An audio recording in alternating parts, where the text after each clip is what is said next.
Welcome to the DYNAMO Show. I am your host, James Erdt, the Chief Architect of WOW for a brand called DYNAMO Entrepreneur.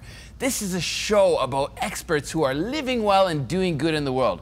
Predominantly speakers, authors, internet marketers, coaches, all kinds of gurus that are here to serve you with their wisdom. And do we have a guru here today? Her name is Joanne Bhaloo. Hello, hello, hello. Hello, James. Good to see you. Good to see you. I am such a fan. I've been watching you online and some of the work that you're doing. But before we get into that, I would love to talk a little bit about your past, because I know you come from Europe, and maybe we'll start there. Great. I am born in Romania, born and raised in Romania, communist Romania. I was there for 15 years until my family decided to immigrate to Canada, beautiful Canada. So we came here in 1995. My small family, my sister, my stepfather, and my mother, we arrived here, and we tried to build a life. Did you go back to Romania back and forth? We did, yes. Yeah, so yeah. I did several times, I would say 5 times in total. Okay, okay. And it very, very humbling to go back and Yeah. sort of revisit the roots. It was a very challenging time to actually come here because, you know, you have two sides of being an immigrant. So you try to sort of assimilate within the country, Yes. and at the same time trying to keep your roots. Yes. You know, try not to forget where you're coming from. So that challenge kind of teaches you how to balance your life. And Did you get involved with like a Romanian community here in Canada? actually, I didn't. Oh no, eh? It was very important to me to learn English. When I first came here, I didn't speak any English. I was under the impression that Canada was a bilingual country, and so I spoke French, and I was very excited to speak and practice my French. Little did I know, in Toronto, not too many people spoke French. This is true. So I decided that in order to learn a language, it's important to really assimilate myself and just try to speak my language with Canadians, and I've tried to practice this with my family as well. And so that's what I did. It wasn't a matter of renegating my community. It was important to me to act as a Canadian. Yeah. And so that's what I've done. Yeah. And did you have any challenges? Like when you came here, were there any big hurdles? I know we all go through these obstacles in life. Anything significant that you've gone through? Yes, absolutely. There's been quite a number of things that I guess define who I am. So we came here, obviously it was very challenging to find a job for my family, and there are some health matters in my family as well. So my mom developed cancer, unfortunately, and eventually passed away. And so that was very difficult because, you know, you have an idea of coming here and try to build a life, and you know, you kind of pass this hurdle. So it was challenging for myself and my younger sister, and as well trying to sort of fit into the corporate life, knowing myself and my personality. I'm an entrepreneur at heart, so trying to fall within the lines, you know, of a corporate world was very challenging. Didn't like it. And so that was kind of my biggest, most challenging journey, to try to rediscover myself and understand who I am within the spectrum of this country, and try to the corporate culture. The corporate you know? culture. And as a woman as well, because it can be challenging, you know, for someone that, you know, as outspoken as I am, to try to sort of be reserved and still kind of work within the means of a corporate world. So that was my biggest challenge. And now I know you took a big leap, you know, after all these turning points in your life, to becoming an online mentoring and lifestyle coach. Tell us a little bit about that. I did, yes. So For me, it's important to help people understand that now in 2017 we have a great opportunity to make money online. Oh my God. And so with that, there comes a big responsibility to do that ethically, you know, because there's ways to do it unethically as well. So my focus is not to teach someone how to make the money. You have Google for that. But I am here to teach you how to do it ethically and help you ask yourself the best questions you can to define that purpose. Why are you doing this? Why are you trying to make money online? And what do you want to do with it? Because making money online is really a vehicle. You know, when I grew up, my ideal job was not to be a drop shipper, right? But for me, drop shipping is a vehicle to get to where I need to be. Yeah. It's a journey. It's not necessarily, you know, the actual destination. So for me, I try to help people ask themselves these questions to redefine themselves and help themselves figure out and motivate themselves to make this money ethically. And so that's what I focus on. And I do meetups as well, and I focus on discussing this with them. You know, why are you doing this? Why do you want to make $5,000? You know, what do you trying to portray with this money? You know, what good can you bring to the world with it? And so what was the original spark? Like, was there anyone that you really followed? Was there anyone that inspired you? Personal development coaches, spiritual coaches? What was the original spark that said, hey, I want to be a dropshipper? I love this question. Gary Vaynerchuk. Yeah. You know that Gary actually gave us the first $50,000 donation to our ranch? I was there, and I was also there when you provided him with the painting, so it was amazing to see that. Very, very amazing. Such a special moment. He was. Yeah. And for my special moment is I've been watching Gary since Wine Library, and I've seen his development. And that's why you're so outspoken. Oh, well, I'm an Eastern European girl. Yes, of course I'm outspoken. I watched him on a radio show, Elvis Duran's show, and he spoke about eBay. Yeah. And so he didn't necessarily say do drop shipping, but that sparked my interest. I said, hey, you can make money selling stuff on eBay. Yeah. And I can do that providing a drop shipping service. And so that's what really sparked me. I really just challenged myself. Being in Mexico, I wanted to make good money to take care of my son, and I just sort of challenged myself. Let's make 100, let's make 5, let's make 1,000. And I got to a point where my why changed. It wasn't about just taking care of myself and my son. It was about now I can use this money to help other people be free as well. I sell a dream. I sell a dream. I sell the dream of being free, escape whatever you need to escape, 9 to 5, whatever you need to escape to follow your dream. Let's talk about your own dream. Let's say fictitiously 5 years from now. Okay, if we were to do like a mental vision board, what's Joanne doing? Oh, what's Joanne doing? Joanne is working with people. I love helping people. And like I said, I help people ask themselves the right question. I love to travel, so I want to put myself in a situation where I can help people, I guess, best succeed. And so right now I'm working on myself. I don't necessarily want to save the world yet because I don't know how. Right now I want to save myself. And I want to bring up another, I guess, mentor of mine. His name is Dr. Jordan Peterson. He's a professor at University of Toronto. And he said, in order to change the world, you must begin with cleaning it with your own room. Yes. And I agree with that. Very true. And just so like Gandhi must be the change. It's the same idea. Right. And it resonated with me because for me to tell you what I'm going to do in 5 years is very difficult. Right now I'm working on myself. Good for you. And so I'll let you know in 5 years what I've done with this work. You know, I figured my self, I guess, spiritual journey, whatever journey I'm on, I could, you know, I guess, improve other people's lives by my experiences and my own 100%. doing. So. And inspire. Inspire others to do the same, and obviously you're doing very well. So let's say if you were to give maybe our audience a few nuggets of wisdom, let's say 3 nuggets if this was your last day on earth as a drop shipper, for future drop shippers of the world, what would you share with them? Great. My favorite thing is to have the courage to live life on your own terms. And that's very difficult because that could mean, you know, you need to have responsibility for your own actions, and that also means maybe you need to take a course to better yourself, your speaking or whatever skills you need to improve. Most importantly, maybe you need to remove toxic people or events out of your life. That takes courage, you know, so have the courage to live your own life and have the courage to be happy, because happiness is a choice, you know, it's a choice of the actions that we do and the decisions that we make along the way. So courage is the most important thing in life, I think. So true, so true, so true. Now, how do they actually find you? Who? The audience. How do they go about finding this drop shipper guru? Well, you can check my website. Actually, I've built the website, very simple. It's called journeyofjoe.com. And you can find out information about what I do. I also have income reports, so I'm very transparent about, you know, the money that I make and also what I do with it. And also you can find out more information of, the struggles that I go along the way, and of course, the meetups that I conduct and any other events that I'm part of. So.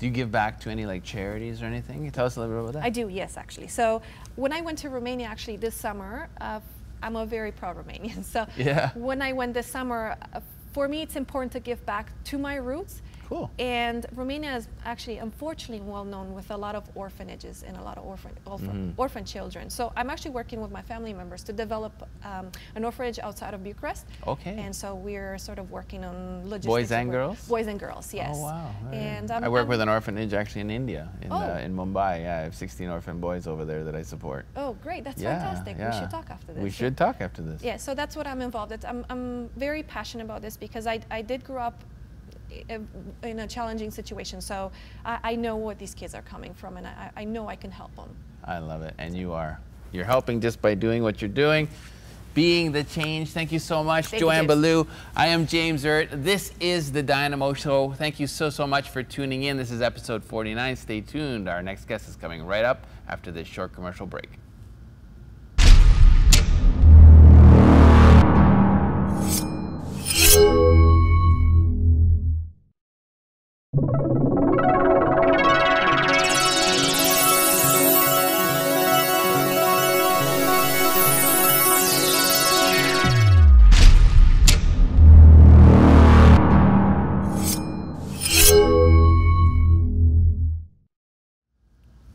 And welcome back to the Dynamo Show. This is episode 49, and I am your show host, James Erdt, the Chief Architect of WOW for Dynamo Entrepreneur. Continuing things with another amazing expert, we have Huria Kiran. Hello, hello, hello. Hi, how are you, Mr. So good Wow? to see you. Finally, we connect on my show. Sure, and I'm so excited and I'm so happy I'm here with you today. Likewise, likewise. And I know you have a powerful story. I have a deep-rooted connection with Southeast Asia, so it's very special for me that you're here. Let's talk a little bit about that, coming from Southeast Asia over here. Yes, I feel myself, I'm lucky I'm here and I have discovered myself that what really I am. Because since my childhood living in South Asian culture, I was looking for lots of answers that I was not finding. Since late my 20s, I was looking what's wrong with this, why being female I'm being always discriminated and I'm not free to choose, I'm not free to live, I'm not free to wear, and I'm not free to express, and why my life is not my life. Mm-hmm. So just trying to find out those answers. Sometime I've been said lots of bad words in my own culture, in my own family, because I was different. I was not thinking the same way my friends, my cousins, my sisters, my mom, they do all the time. And I know there is something wrong. I am a human being, I'm an individual, I have a full right to live the way I want. 100%. If I am not disrespecting anyone, and I'm not hurting anyone, and I'm honest, so what's wrong with it? If I want to do this in my life, I want to be like this in my life. So then I got married, I came from Pakistan to here, then I just been to the same family. What year was that in? It was 2008 I came here. Okay, very good. Yeah, so it was a big giant, in-laws here. And children? You have children now? Yeah, I have two young girls. Very good, very good. How old are they? 3 and 9. Very good. Oh, nice big gap there. Yeah, because good ages, though. I don't want to have the other one. Okay. But just for my elder one, I took the younger one because they are now 2 for each other. Good for them. Because I feel one child feel very lonely. That's right. So for my elder one, the second one is for my elder one. I always tell her, this is for you. And did you get into business already right when you came, or were you more focused on the family? I was not allowed to study, I was not allowed to drive, I was not allowed to have cell phone because I was a female. I should be just giving birth to kids, I should be having to take care of all home tasks. Imagine not a cell phone today. Yeah, imagine so that. then, but I just after 1 year I tried to make him understand this is not the way. I'm your wife, I'm married with you, I'm not going anywhere. Why you don't trust me and what's the problem? But he has no answer. It's just the way he thinks.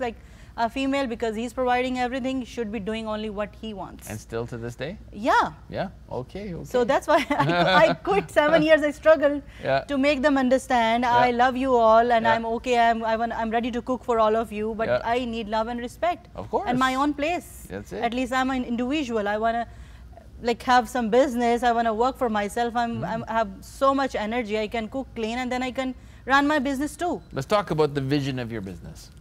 Vision of my business is to educate family to Oh, secure their future. Because I'm in insurance industry, and I have seen a lot of stories that there are a lot of myths about insurance. People don't understand how it works, and they've been through different bad agents and different bad stories they have heard, and they think like companies will not be paying the claims, or because every third person has the license, so that's reduced the value of something very important. Do you have a target demographic that you focus on? Women, Southeast Asians, Yeah, Canadians? I do. Yeah. But now I'm thinking like I want to educate more to the families, but That's good. I have to see my like needed. expenses and all those things too. Of course. So I'm trying to that I can be I put myself as an educator, because I you feel do any like workshops or any like yeah, seminars? I do, That's and really even to my helpful. whosoever I meet, I go them, I meet them, and I tell them like, first of all, I'm here to educate you. No pressure. Feel easy. Ask whatever you want to ask. Ask that much question. Text me, email me, or phone me, or whatever, because my Go for purpose is Dupati. yeah. So because once they are aware what is going on, what the stats says here about different illnesses, about because here in Canada everybody having a debt, and the system is like that. If you are making $1, you have a debt of 1.67 on you. So How does it compare to Pakistan? Is there a Pakistan, big difference? like our community is like worse, because they Yeah. are the ones who need these things the most. Even But in they- Pakistan? It's very different? Not in Pakistan. the Not in industry? Pakistan. Like it will not work. It doesn't work the same way here in Pakistan. Okay. It don't work, because in Pakistan the social system is different. Okay, okay. Mostly people own their own Yeah. houses. They have paid off houses already. Yeah. The mortgages like this. So a they have different normally system. yeah. Yeah. And then they have properties, and then they have always social support. Okay, okay. People live together, not like here. Yeah. Like you don't know Very who's your next family-oriented. door in condominium or in house. You don't know who's your next door.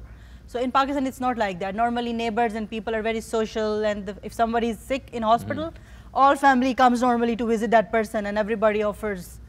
So, but not here. Here, Yeah, like it's a little bit different. everybody is like depression, loneliness, and insurance is about integrity. Like if you are in some bad situation, you don't need to borrow from someone.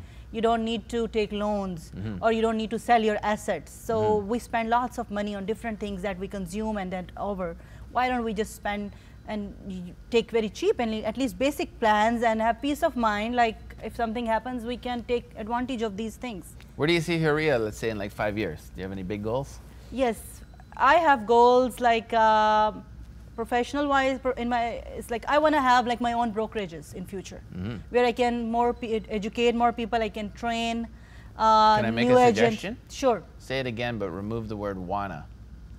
Want to, or it is. It will. It.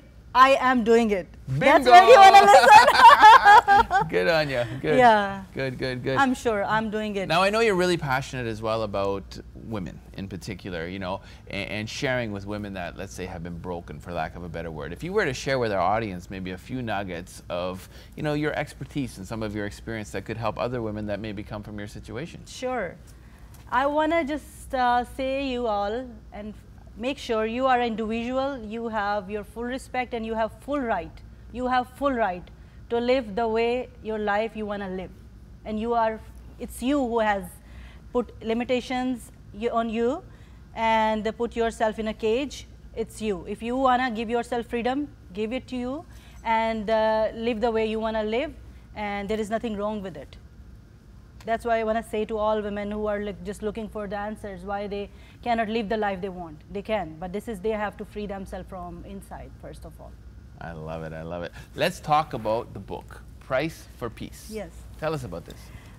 The same motivation, like being in the society here, I saw that people don't understand what the insurance concept is about. So my book is Price for Peace. It's a financial peace. Because if somebody is sick or dead in your family, the first loss is like you are emotionally so upset. Totally. That we cannot do. That is it will take some time to heal you from that thing. But the second disaster normally people face is the financial crisis when something like illness. At some point. Yeah. At some point it's just coming. right away. If the lessons. person is the one who is running the whole home, or if you both of you are taking care of all expenses, and one is at the bed and the other who is doing a job, now she has or he has to take care of the other person. Now it's a dual effect. One, money is not coming, and the other person who is making money is also sparing a lots of time to take care of that person. That's right. And your bills are compiling, even triple impact. So at that time, you need those things. So I saw stories And I feel the real pain, like they really need an education. They don't understand how this works. So it's a simple book that tells you the why it's important and what is the right price. Because I saw people have very expensive, few people are very conscious, they have very expensive things, they don't need to have them. And few even like really need that, but they don't even buy the basic, very cheap things. So you should determine what's the right it's price. a guidebook. Yeah. What the right, don't go for over, don't go for under, just be with the right price of piece, and that is like having a few good basic plans for your family that And give a you peace of peace of mind. mind. Because we buy right. things for the peace of mind. That's it. Everything gives us peace of mind. That's why we pay for them. Yeah. So that is what Very the concept good. is. Now, do you give back to any like charities or anything? Up till now, I myself like trying to make myself at that level. Because first I have to help myself, then I will be helping others. So up till now, I don't feel myself is at that level that I can donate at that level. But anyways, I'm being a light wherever I can be helpful. And being that light, would you care to share the mantra? Mantra is like, it's all about you and it's all in you. That's it. I love it. Huria Kiran. This is the Dynamo Show. I am James Erdt. Stay tuned. We will be back right after this short commercial break. Yeah.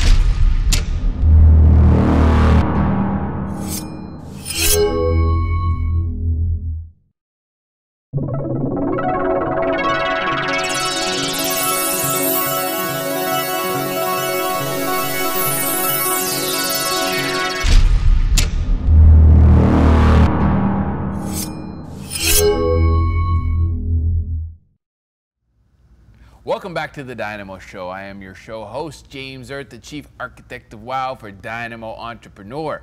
We support experts in living well and doing good, and part of our mandate is to bring some of these experts on the show that can also help you in living well and doing good. And do we have one of them here for you today? Mr. Ziebarth, what's going on, my friend? Thanks for having me. Oh, excited so to be good here. to have you here. You know, I've heard such great things. You know, we have a mutual friend in Darren Steiner who's actually on the show just recently, and he Giovanni. just raves. Giovanni, you know, Bartolomeo. Took me a little bit to get that one, but you know, great guys. You know, and it really speaks volumes about who you are, because I love both of these guys, man. They're doing such great things for the community. They've come so far, and their journeys have been so like, you know, monumental. So I'm sure you've had a monumental journey as well. And let's get into that, because I know you've been through some peaks and valleys, so maybe care to share way back.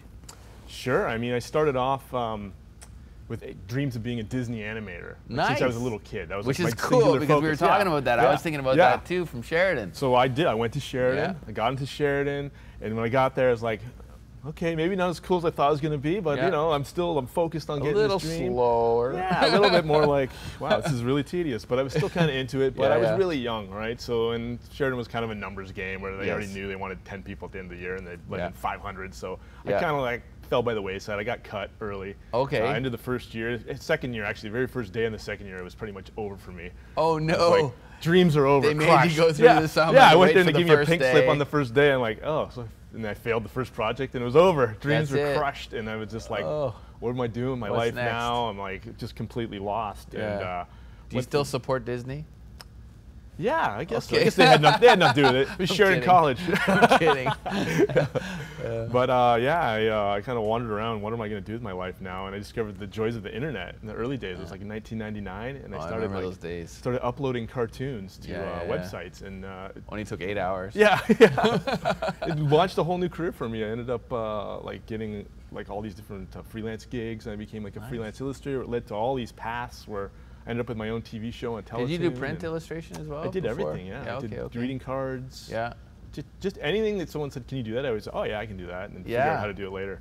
That's kind of my That's a good way to do it, though. You know, it's a great way to do it as an entrepreneur. Take any opportunity that comes your way and figure just it out. Roll with the punches. Figure it out or sub it out. Really, exactly. You know, become the delegator. Now, tell us a little bit about those early days of cartoons, because they were very different from now. You know, what would you say are the big differences from then to now? Well, it's kind of cool. I was right at the cusp of the changeover, like the switch to digital. And at Sheridan, they were still doing the paper and the Bolex camera and everything. But like we had discovered the quick cam, and you could like stop motion your own animation, put it right on the internet, and there's like software called Flash came out, and that changed everything. And I remember that. You could just like make it in between. Weren't you devastated when, you know, Apple didn't agree? That's what destroyed my career. When he said that, like, I was doing a lot of work. Disney, Sheridan, Apple, screwed me. Yeah, Steve Jobs ruined my life for a little bit. Yeah, the whole industry changed on a dime, and it's kind of what ended me up in a factory for a little while there. Oh wow! What kind of factory? Making car parts in Burlington. Okay. For 3 years. Lamborghini? Yeah, it was catalytic converters. Okay, okay. Not quite as glamorous. I think we did a couple of Corvette parts. Nice. Like really high-end metal very ones. Good, very but good, it was very like, good. What did you learn from that experience? Because every experience, there's some sort of nugget. You know, life is for us, not to us. Yeah. You know, what was life for regarding the factory? The factory was a real time to reflect, because it kind of like, the journey before that, like things came fast and easy, and I really just believed everything was always going to work out, and it always did. And then when I had a son, the fear crept in, right? Where I was How like, old is he now? He's 8 now. 8, yeah. great age. Yeah. And I have a daughter 5. So very good. I have a 6 and an 8. Oh, awesome. Yeah, and a 12, oh, and a wow. 23. Get the full gamut. Full range. Yeah. But yeah, it was just I think the fear of like, oh, you should have a real job and not this scrunching around freelance work, and the real just over real broke. Job. And I went in there and I did the real work, and it just really got reflecting on what was really important. Were to you me. Married at the time? I was married, still married. Okay, good. And so good. I was like, I got to be the provider. Was she supportive of that move, or pushed you towards that move? It was kind of like a little bit of both. We both were just like, oh, you know, I think we were both in a fearful state. The kids, and she has her own studio. She has a Pilates instructor. She owns a Studio Z Pilates in Hamilton. Oh, great. So she was already like doing it too. So it's kind of like, can both of us do this? And someone might have to bite the bullet. So I was like, so you did for a little while. Yeah, when Steve Jobs destroyed my life, I was like, it's got to be me. It got to be me. So I jumped into the factory, and I was like, oh. Yeah. It's cool to have a steady paycheck, but this is not. This does nothing for my soul, and I have so much passion, and I want to create things. So what's wild? It's funny. Even this morning, I went to a site and it said your Flash plugin needs to be updated, right? And I was like, really? It still exists? Really? Right? It was like DIFM, digital music, right? Oh yeah. But it was all created on Flash. It was the most brilliant site, right? Yeah. But they're still using it. Yeah. Right. It's still cool software. I still use it to this day. I love it. It's still awesome software. It actually inspired me because I was a print designer, graphic designer, so predominantly print, and I was a author for digital signage, so like elevator news networks or like the big billboards on highways. Oh yeah, yeah. That was my first career. Oh, you know, I got into the animation. I was like, this is way too tedious. Yeah. Like you, architecture, I dabbled in that. I was like, way too many rules. I don't do well with authority, so maybe I'll try graphic design. You know, and I did really well with that. But when the internet started coming out, like, you know, you were dabbling in it, I was around that same time, and discovered Flash websites, right? And started creating Flash websites for people when you could really charge, you know, 5 to 10 grand a pop, right? And make some really good money, because there weren't a lot of developers or designers at that time. Absolutely. Right? And it was this the Wild stuff West. you could do is crazy. And now, because the screens, like, they're so small, you know, it's a different animal. You got to create for the mobile community versus this big piece of real estate. And all the different resolutions of all the devices. And are you a fan of app development? Do you get involved with app stuff at all? Yeah, I'm back in it, actually. Oh, good. Yeah, I started another company, and I make games, though, like puzzle-based games. Puzzle-based? Yeah, that's what I was doing before, and when everything went sideways, I didn't have time to like learn how to do mobile games. So I kind of that time in the factory, I kind of reconnected with things I wanted to do, and some opportunities arose, and now I'm back doing it. Are you at the factory anymore? I quit it in January. Very good. Actually. Congratulations. Yeah, thank you. That's it was a big move, a huge. I just had to leap. There's a point where you just gotta like, okay, I gotta just jump. Yeah, was it a surprise for your wife too? Well, we knew. Or she knew. She was kind of supportive, because I was like, she's like, just do it. Just do it. And I was like, oh no, we gotta wait. And there was just a moment I was like, let's just do it. Yeah. Was it like a sharp move, or was it something that you were like, okay, for 6 months I'm gonna put away some nuts and just store them and make sure that I got enough to it was just like one of those days like, today's the day. She's like, do it. And I went and just brought donuts into work. I'm like, no. No way. I did that with my hair. Today's the day. Let's get rid of it. Donut time. Yeah, that's awesome. So do you have any inspirations, like anybody that inspired you, like personal development gurus, spiritual gurus? Who do you follow? At the time, I was like just kind of like Tony Robbins, those type of guys, like just motivational guys. I was trying to think who. Joe Rogan, actually, really big inspirational guy to me. Yeah, he's a discovered his podcast, and like that's kind of led me to a lot of the things I do in my life now. Are you a big UFC fan? Yeah. I'm a jiu-jitsu guy. Like training jiu-jitsu. I haven't done it a little bit. I'm a little rusty, but very cool, very cool. I got into Taekwondo for a little bit, you know, and before it was all MMA. Yeah. You know, now they've kind of combined all the arts. This is amazing to see what's happening now, how everything's exploding. Totally. You know, and do you do any sort of sparring still? You get involved with like the martial arts still? Yeah, I'm trying to get back into it just for the fitness of it and just the fun of it. It's a great stress relief too. Any Pilates? Pilates, I did it for a bit. I got to get back into it. It's actually an excellent exercise. Yoga too? Yoga, I try to get back to. Yeah. So, does your wife do yoga and Pilates, or just Pilates? She's in the same building. There's a yoga studio next to her, so we kind of have everything going on in that building. Okay. It's pretty cool, yeah. Right on, very cool, very cool. And do you guys, like, you know, do you work together as well, or do you just stay kind of like to your own No, little... we kind of, we both own the Float Center together. Oh, that's together. We're partners in that. Oh, that's fantastic. So she's actually above the Float Center. Her Pilates studio's up there, the yoga studio, then I'm below all of them, and it's a cool synergy. Very cool. And why did you pick Hamilton? It's just where I've always lived. Yeah. I have like a deep love of it, and it's starting to evolve. It's got a whole new vibe there now. Totally different vibe. It's really been fun to watch. Like 10 years ago, it was a different world. It's considered an armpit, and now everyone's moving there. It's like it's cool now. It's really cool to see. Actually, I was just past Ancaster there, Grimsby area, and there's a mansion there called Ivy Lane Estates that we're looking at doing a program there. Oh, sweet. Yeah, so we got like 16 luxury cars, a helicopter landing pad, and like all kinds of crazy stuff. We're brainstorming. Oh, wow. But let's get into business. We're going to take a short commercial break, and then we'll talk business, okay? Cool. I am James Erdt. This is the Dynamo Show. Stay tuned, and we will be back with Jay Ziebarth.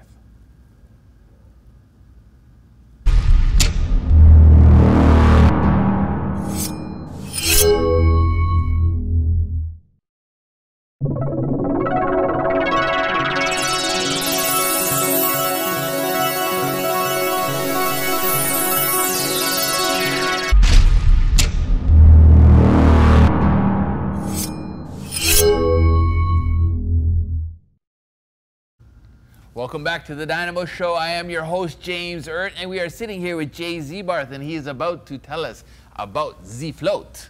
Yes. Thank you. Yeah. So when I was in the factory, I was kind of like, I got to do something, and it was 12-hour shifts, so I was like destroyed for sleep. Oh man. And I tried floating. Shift work, rotating shifts, so 12-hour day, 12-hour night, back and forth, back and forth. So you're a zombie. Oh like man. You never really get any sleep. Yeah. And I had tried this floating stuff before, a few years earlier, and I started. So you had actually already done it. I'd actually already done it. I never. Would you say it's a fairly new medium, or has it been around? It's been around since like 1950. Oh wow. But it kind of like came a little bit in the 80s. Yeah. You know, people were just using it to like party and Area 54. Yeah. And I think now it's taken on a whole new appreciation because we're so connected, right? Yeah. People are like really need to unplug. So it's an excellent form of that. So and it's excellent for like sleep recovery, which is what I was starting to get to use it for during the factory stuff. And I was like, let's do this. Let's tell our audience, what is flotation? Am I saying that correctly? Flotation, float therapy. Let's share with the audience what that is, just so they know, because it is a new medium. Yeah, so essentially the old term is sensory deprivation tanks, or really like sensory enhancement tanks, we call them now. But it's like essentially it's an 8-foot by 6-foot, for lack of a better term, bathtub, but it's enclosed. It can be about 7 feet tall, and you walk into it. There's 11 inches of water in there, but 1,000 pounds of Epsom salt dissolved into it, so it becomes like a 35% salt solution. And it's heated to the same temperature as your skin. It's called skin receptor neutral. So as you get in, you lie down, you float like a cork on the ocean. And because everything is the same temperature, you can't tell where the water and the air meet, and you can't tell where your body is in amongst that because it's all the same. And so there's no light because it's enclosed, there's no sound, so you lie there and everything just drifts away, and your brain will drop into like a theta state, and your parasympathetic nervous system will kind of activate the rest and digest, and you'll drift off, and all your cortisol levels will drop. Stress-free, helps you sleep. You're absorbing magnesium, so it's so beneficial on so many levels. Really, mentally, it's like a mental, spirit, body thing going on. It's recommended schedule. Is there like if you could jump in, there's no too much. Can you overdose? There's no overdosing. No. It just gets harder if you do it every day. It's like it starts to become like a grind sometimes. It's like because it's forced meditation, right? So I found we did a 30-day challenge. Forced meditation. Interesting. Because your brain drops down to theta, and like, you're just there. And so, what I found is a couple times a week is bang on. It's excellent. Okay. We did a challenge. And how long is an individual session? An hour. 1 hour. 1 hour. Yeah. Okay. Yeah. So, and then we also do 90 minutes. Is there like a buzzer that says, hey? Yeah, music fades up, lights come on. Okay. It's over. Slowly, I hope. Slowly, yeah. Play Metallica. Wake up, enter Sandman. Yeah. It's all very zen and cool. Yeah. And then we have a lounge afterwards, an aromatherapy oxygen bar. We have kombucha teas, and so it's just kind of like, come back to earth. I will definitely have to come out. Darren actually raves about it. Darren Steiner, who was on our show. Comes a while. He comes quite a bit. He was doing that daily for a while. He's like, you have to do this. Yeah. If you come every day, it's amazing. But we found that if you do it if you just force yourself every day, it becomes like a. Yeah. And you're part of the Wim Hof community as well. I'm a big, huge Wim Hof fan. I got to meet him recently, which is like amazing. Oh, wow. Yeah, I've done a bunch of workshops at our place. I've done a bunch of ice baths with G. Into the fasting with G? I have done the fasting. Only a week, though. I've only done a week. I'm not like. He's pretty hardcore. His 50-day challenge there. Yeah, that's a little much. But he's a really inspiring guy. Like the stuff he's doing is like amazing. So. Yeah, it's cool to see, like a bunch of these people that are connected coming on the show and sharing the entrepreneurial side of that world. Because there is a business behind it. It's not just about the therapy. Any challenges regarding the business of running a studio like that? What would you say? One of the biggest challenges is just like convincing people to come in there, because like people have fears of this stuff. They see it, they're like, oh, I'm claustrophobic. Everyone tells me they're claustrophobic, or they come up with reasons not to do it. And it's like one of the most healing, beneficial things you'll ever do, but people put up all these blockades. Of like not wanting to try it. So it's just like educating people and the like fear trying of the to get them in there. Fear of the unknown. And like, you do any workshops or seminars? Yeah, or we absolutely like that? do meditation workshops basically every day of the week for free donation, and just to kind of let people like get into that meditative space and like get comfortable with it. And then they go in the tank, they have something to work with. So are you like technically not thinking? Is that the goal, like to just like zen out? I think that becomes too much pressure on yourself. You're never going to not think. You go in there and you're like thinking about video game creation. Which is great. If you have if it's great for problem solving, because it lets the right side of the brain really come to the forefront. So you have a lot of creative thoughts. So it's great for like if you just want to think about a problem, but also just let those thoughts come and go away. Like don't worry about them. Like don't interact with them. Just kind of let them be and let them go. And I heard it grows your hair back. It does. Like I was bald before that. Let's talk about your video game company. Yeah. Okay. So I used to do it online, and then when everything shifted with Steve and the Apple, and it kind of fell away, and now I'm back doing specifically mobile games. So specifically mobile. Yeah. Okay. It will be for everything, but we're really targeting mobile as a platform. So I made a game 10 years ago called The Visitor, about like an alien worm. Okay. It became like a viral hit. Nice. So we're taking that. We took that last year. We just put it out there to see what people thought, and like 3.5 million people downloaded it. So we're like, oh my! Let's do part 2. Yeah. So we're working on a sequel right now, and we got programmers in an office space, and it's super exciting. The worm is back. The worm is back. Nice. Devour people. Is it much different? Like I mean, like conceptually, is like the graphics are obviously like leaps and bounds. Yeah. The thing is, I've gone back to. I'm using Flash now still to animate. Really? I just really like it. I know it. I'm comfortable in that environment. But there's ways now. There's a Unity engine. And can you play it on an iPhone? Yeah. Even though we it's Flash? well, it's not Flash. I just did graphics in Flash, and then it goes to Unity. Unity, and, okay. That goes to everything. So. Yeah. And HTML5 that's a programming language now for the phone as well. Yeah. So Unity basically, you just make it in Unity, then it like will just make it for everything. Like it just kind of translates it for all devices. Any other games on the horizon that you we're gonna start think about, manifest? Yeah, well, I did a bunch back in the day, so I'm basically just reviving those properties. Okay. So like there's one called The Ballads of Remus. It's about a medieval exterminator. Oh, nice. It's goofy, like they're story-based. He's there to games. Exterminate the worm? Yeah, well, his brother's a dragon slayer. The worm actually is in it. It's a crossover. That's awesome. It's a whole other weird universe I had, so I'm just kind of bringing it all to the phones. That's cool. And are you a big fan of like the Oculus Rift or like some of the VR stuff that's coming out? It's amazing the direction things are going Especially now. as a designer. I mean, you probably see it as a very different way. You're probably dissecting it and seeing like, such a new opportunity, a whole new world. So it's very exciting. Thinking of getting into that at all? I think we'll eventually start dabbling in that. It's still so new and everything, so it is very new. This is my first step back into the world, so I'm kind of staying in my comfort zone. But where do you see yourself in like 5 years? 5 years? I would What's still Jay like doing? to be doing this, doing game stuff, maybe bigger scale. Yeah, but another kind of living what I'm doing right now. Is, franchising? Considering. Yeah, we can get some more out there. Where would you put your next studio? What's a good move? Burlington. Let's get one out there. I like Burlington. I used to live in Burlington. Yeah, but like, good crowd. They're popping up everywhere. I think it's just a good thing. No matter Oh, they are. Yeah, so there's others. Yeah. Yeah. It's definitely in the mainstream right now. People are discovering it, which is really exciting. I think everyone can benefit from it. Just giving people space in their life. Do you ever think like a bigger company, like one of the big box gyms, do you think they'll adopt that kind of stuff? You know how they adopted, you know, so anything good they'll adopt it. Like they should. I think 100% they will, because like the Chicago Cubs, the Patriots, Stephen Curry, these guys are all floating. They have float tanks in their training room. Oh, so that's the direction. For visualization, muscle recovery, it's incredible for athletic performance. Really? So it's like the next natural step. I need to recover from the Dynamo Show. Yeah, there you go. Let me know when you want to come. I'll be out there tonight. Yeah. How late are you open? We're open till 9 p.m. Our last float starts. The midnight glow in the dark I'll leave it open extra for you, 2 a.m. I love it, I love it. Now, are there any final words you want to share maybe with the entrepreneurs out there? Sure. My biggest thing is just keep going, no matter what. Be persistent in your belief in yourself and your dreams. Dream big and just like keep going for it, because I kind of was there, and then I was down here, and I was up there, but I always just kept like pushing forward and trying to make it happen. And give yourself some space in your life. Meditate, float. It's good for your soul, and for, you know, seeing steps ahead. Sometimes you get bogged down in your journey, and you just need to take a step back and go, oh, maybe I need to go this way instead. So keep going. I love it. Jay Ziebarth. Thank you, sir. Thank you so much. See, it's so amazing when we get these experts coming from all different walks of life. You know, you have these people that go through the peaks and the valleys, but when you truly understand that life is for us versus to us, we can use those experiences not only to better ourselves, but to better our community and to better the planet as a whole. I am James Erdt. This is the Dynamo Show, and we will see you on the next episode. Thanks for tuning in.